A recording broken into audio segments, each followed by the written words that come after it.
Do wop diddy wop diddy wop do. Do wop diddy wop diddy wop do. Oh, hello there. Sorry, I was singing my tunes and mending my fences. What's that? Oh, you want me to talk about Major League Soccer's quarterfinals of the MLS's Back Tournament? Sure. Come on in, let's go. Welcome to the Coach and Crew Show with today's guests, Spalding Shane and the man known as Tantor. We're going to be talking about the Major League Soccer MLS is Back Tournament Quarterfinals. So sit back, relax, and enjoy the show. Welcome to the Coach and Crew Show. Wow, what a quarterfinals it was. So we're going to briefly break down some of these games and talk to our special guests along the way. Let's just do a quick recap of the four games. Portland, congratulations, you're in. You beat New York City FC out of the 8. They were probably the weakest of the teams remaining. So good job, Portland, doing what you're supposed to do. Minnesota, wow, no one saw that coming except for the people in Minnesota. San Jose, I drank your Kool-Aid in front of this camera for you. I called you America's team in front of this camera for me. You did not play like you have played all the other games so far in this tournament. You just didn't. Not taking away anything from Minnesota because they put 4 on you. All right, Minnesota, great job. But San Jose, I saw a different team out there. Simple as that. I have no words.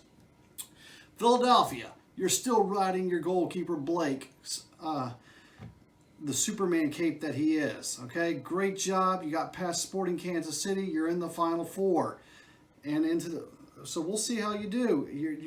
You don't score many goals, but you're doing enough to keep winning and advancing.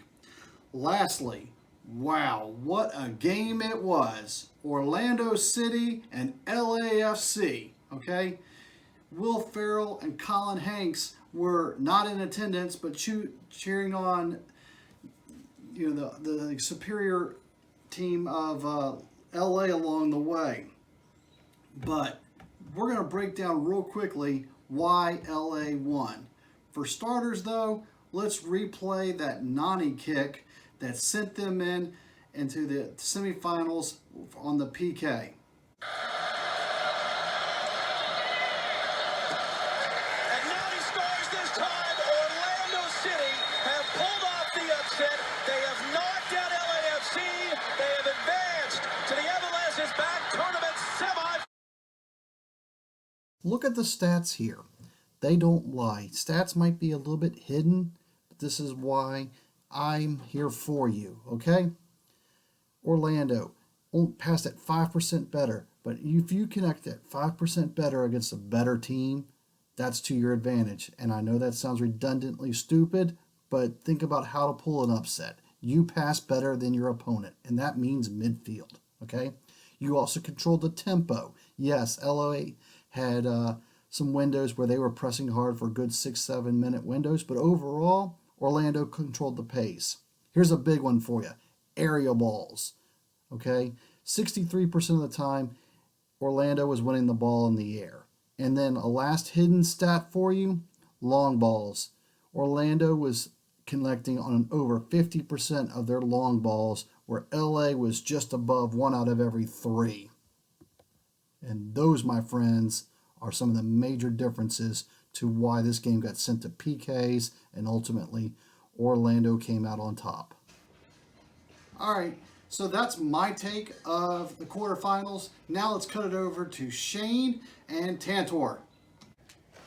Alright, biggest takeaways. For me, San Jose. I've been riding the San Jose rave all the time, and I don't know what just happened. I think they just ran out of juice. You can only be good for so long, and it's not going to be as fun to watch about San Jose, but they just weren't San Jose. And then Christian Mueller, is that his name? He is a great player, but man, what a trooper. I think he broke 7 bones in 30 minutes that day. Tantor and his big head here. Going to talk a little bit about the MLS playoffs, fulfilling my contractual obligation with coach and crew. The biggest surprise that I've seen so far is LAFC losing. Didn't see that happening. Orlando's a great team, but I still thought LAFC had too much for them. Rossi not doing anything. That was a shock. Also, San Jose Quakes. What happened? Minnesota United stepped up. I guess it's true like it is in basketball and hockey that a team that likes to press doesn't like to get pressed. Other side of the bracket went chalk. Philadelphia is chalk, and so is Portland. So we'll see how that works out, and can't wait for the next round to go through. Next segment. Out of the 4 remaining teams, who do you think's going to win tournament MVP, aka the Golden Ball? Shane, Tantor, we'll start with you guys. All right, Tantor's back. Looking at players, who should be in the run for the MVP? Well, goal leader's Rossi.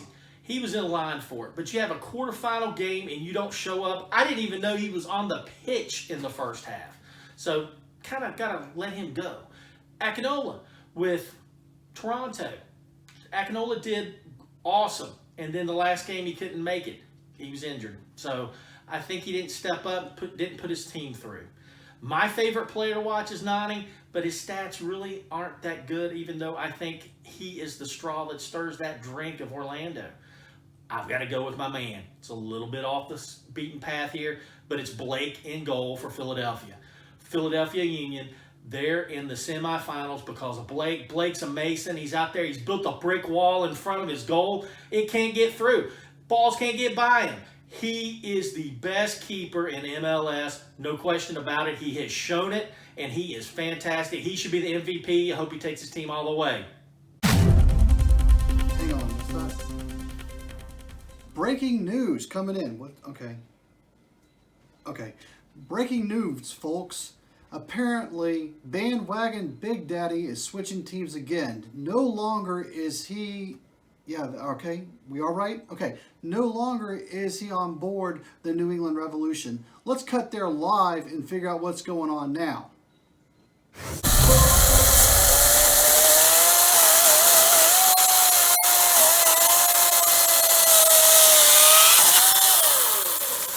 Go Timbers!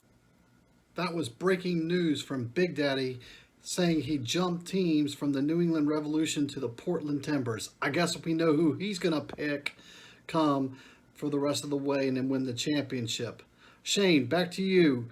Your turn. Nani. It's all about Nani. He is the best player out there. Anytime Orlando scores, he's a part of it. He may not be getting the goal, he may not be getting the assist, but at least he's getting the through ball. Anytime Orlando scores, it's Nani. He's a great player, great everything about him. Nani is Orlando, and Orlando is Nani. All right, so for my interpretation of who might win the Golden Ball, I'm going to throw a different name out there just to give some perspective. I'm going to throw out Sebastian Blanco. In the 3 group stage games and 2 knockout games so far, Sebastian Blanco has done all the following. He's scored 2 goals and 5 assists. He's passing at a 73% pass rate. He's averaging about 65 touches a game. He's created so far 18 shots along the way. And his turnover pressure rate is about 26%. Additionally, out of 5 assists, that is 71% of all assists for Portland's goals scored this season, to which he didn't score. Now a quick commercial break. Hey folks, Coach here, and I'm here today to talk to you about a product that's almost half as good as its competitor and for about a third of the price. So, we're here today to talk to you about WD-38. It's almost as good as its leading competitor, okay? It's even endorsed by the Flex Seal guy. Not only that, let's show you how it works. Your average, ordinary, stuck door. See? Can't open. Try my hardest.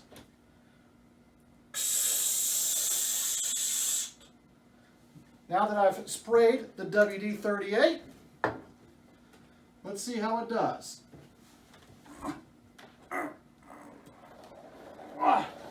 See, it opens. Try Flex Seal 38. It's endorsed by the Coach and Crew Show. So we have 2 games before the championship, our semifinals. Wednesday night we have Philadelphia against Portland, and Thursday night we've got Minnesota United versus Orlando City. My take, both of these are just, it's now in the Final Four. It's going to be tough. So as good as Blake is standing on his head for Philadelphia, I kind of think Portland's the team to beat right now. So we're going to advance Portland. And then in the other bracket, we're going to just ride that wave that is Orlando City and put them in the championship game as well. Shane, Phil, who are your picks? Gotta go Portland for the winning their game. They're just the #1 team right now that's still alive. So I could just see them going to the finals and possibly winning it all. Then for the Orlando-Minnesota game, I'm going straight to the Midwest of Minnesota. I love Minnesota. All right, Tantor, this last deal. We're in the semifinals. We've got 2 games left to MLS's Back Tournament. We've got Portland versus Philadelphia. I hope my man Blake shuts Portland down. I know soccer fans out there want to see a high-scoring game, but I don't want to see that. I want to see Blake get another clean sheet. Hey, the next game, it's a kind of surprise game. Got 2 surprise teams out there. Got Orlando, they're the darling of the tournament. They are exciting. They've got Mueller. They've got Nani. They are fantastic. Then you've got, on the other hand, Minnesota United. One match, they park the bus. They're the most boring team on the planet to watch. And then the next match, they come out and play San Jose and press them. Are exciting to watch, very skilled, look like a completely different team. That one's going to be a crazy game. Which style is Minnesota United going to come out in? I don't know. I didn't see them beating San Jose. But I think Orlando might have just a tad bit too much for Minnesota United. After all, it's in Florida, all that humidity. It has got to favor Orlando. What are you guys still doing here? It's over. It's done. Go away. Go home. It's almost 4:30. Tantor has to go get the early bird special at dinner. You're going to be in bed by 9 o'clock. Go away. And get off my lawn. This has been another exciting edition of the Coach and Crew Show video unit version. All right, we have our podcast and we have our video cast. So this is video cast, and we're starting to get some following on our video cast as well. So Major League Soccer's quarterfinals have been set. We're in our Final Four now. Hopefully you enjoyed that. Tomorrow's podcast, okay, Monday morning, August 3rd. We've got some big namers for you. The voice of Rocky Top is coming on our show. We're going to talk some college football. Also, the assistant AD to Georgia Tech. We're talking Georgia Tech football. And we're staying in football, but we're going to go up to the NFL. Defensive tackle for the New York Jets, Sterling Johnson, is joining us as well. So we've got a big show for you coming up on our podcast as well. But the only way to get on part of our podcast, go to coachandcrewshow.com. Make sure you bookmark our website, or you can start downloading our podcast from any of the available podcast affiliates out there. We're there for you. So go to the website, fill out our survey for you. We'd love to hear from you, and we want to know what everybody's interests are. Until then, we'll see you next time.